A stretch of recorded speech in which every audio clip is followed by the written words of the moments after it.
बजरंग जी, आज नाडा ने 4 साल के लिए प्रतिबंध लगा दिया है, क्या कहना चाहोगे? देखो, सबसे पहले तो मैं आपको बता दूं कि ये शॉकिंग नहीं है, क्योंकि ये पिछले 1 साल से चल रहा है। ये ट्रायल का मुद्दा उठा रखा है और मैंने पहले भी बताया था कि मैंने कभी नाडा को डोप सैंपल देने से मना नहीं किया।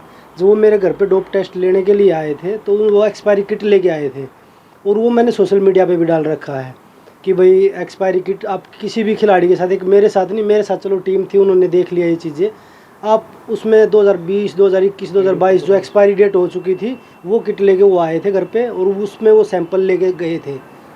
मैंने यूरिन सैंपल तो दे भी दिया था, लेकिन उसके बाद वो चेक करी मेरी टीम ने तो वो देखा कि एक्सपायरी किट है, तो वो सारी किट उनको दिखाया, वीडियो बनाया। उसके बाद हमने नाडा में मेल किया, नाडा को फ़ोन किया कि भाई ये आपकी बहुत बड़ी मिस्टेक है। उन्होंने अपनी गलती नहीं मानी वो। और दूसरा चीज़ मुझे लगता है कि सरकार इस चीज़ का, जो हम प्रोटेस्ट कर रहे थे महिला खिलाड़ियों के लिए, उसका बदला ले रही है, क्योंकि सरकार के हाथ में सारी एजेंसियाँ। और अगर हम गलत हैं, मैंने कभी सैंपल देने 10 साल 12 साल से मैं इंटरनेशनल टूर्नामेंट खेल रहा था और हर बार सैंपल दे के, सैंपल जितने भी टूर्नामेंट खेले हर टूर्नामेंट में सैंपल दिया। जब भी कैंप, इंडिया कैंप लगता था, वो के सैंपल लेने आते तब दिया। लेकिन सरकार की मंशा ये है कि इन खिलाड़ियों को कैसे तोड़ा जाए, कैसे इनको झुकाया जाए कि भाई ये, अगर मैं आज बीजेपी में चला जाऊं तो मुझे लगता है कि सारे बैन मेरे हट जाएंगे। सर, अभी अगर जब हम चुनावी नतीजों की बात करें तो महाराष्ट्र में और हरियाणा में अविश्वसनीय नतीजे हैं, वो कांग्रेस के लिए रहे। देखिए, वो मुद्दा अलग है, लेकिन आज जो मुद्दा है वो मेरे आपकी रणनीति क्या रहेगी जिस तरह से प्रतिबंध लगाया? देखिए, मैंने कोर्ट में केस डाल रखा है इसके प्रति। मुझे पहले ही पता था इनके रवैये का, नाडा का, क्योंकि नाडा के पहले भी ऐसे ही केस आए हैं इंडिया में। क्यों इंडिया में एक बार तो इनको बैन भी कर दिया था कि भाई आप लोग टेस्ट नहीं ले सकते खिलाड़ियों के, क्योंकि इनकी पहले भी करप्शन में इनका बहुत बड़ा वो रहा है नाडा का। क्या मानते हो ये कि दबिश भावना के कारण? बिल्कुल, मैंने बता रहा क्योंकि हम महिला पहलवानों के साथ खड़े थे। और मैं आपके माध्यम से ये बताना चाहता हूँ सरकार को भी और नाडा को भी कि आप कितना भी जोर लगा लीजिए, मैं पीछे हटने वाला नहीं हूँ, नहीं झुकने वाला हूँ। मैं बेटियों के साथ पहले भी खड़ा था, आगे भी खड़ा रहूँगा।